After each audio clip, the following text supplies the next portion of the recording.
NEET தேர்வை ரத்து செய்யக்கோரி சென்னை பனகல் மாளிகை அருகே போராட்டத்தில் ஈடுபட்ட மாணவர்கள் கைது செய்யப்பட்டுள்ளனர். ஆளுநர் மாளிகை நோக்கி செல்ல முயன்ற மாணவர் அமைப்பினை தடுத்து நிறுத்தி காவல்துறையினர் கைது செய்துள்ளனர். அண்மைச் செய்தியாக பார்த்து வருகிறோம்.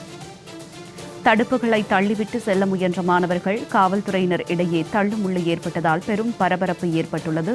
விரிவான தகவல்களோடு இணைகிறார் எமது செய்தியாளர் ஜெயலானி. வணக்கம் ஜெயலானி, இது குறித்த கூடுதல் விவரம். வணக்கம். தமிழகத்துல கடந்த சில நாட்களாகவே நீட் தேர்வை ரத்து செய்ய வேண்டும் என்பதை வலியுறுத்தி மாணவ அமைப்புகள் போராட்டங்களை முன்னெடுத்து வருகிறார்கள்.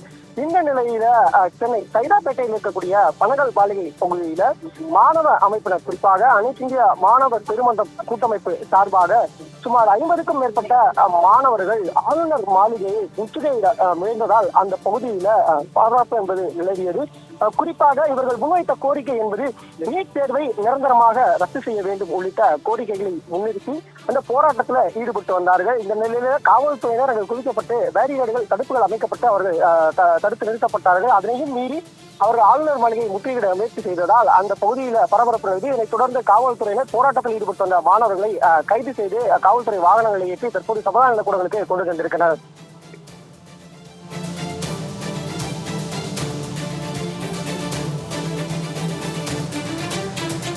தங்களுடைய விரிவான தகவலுக்கு நன்றி ஜெயலானி.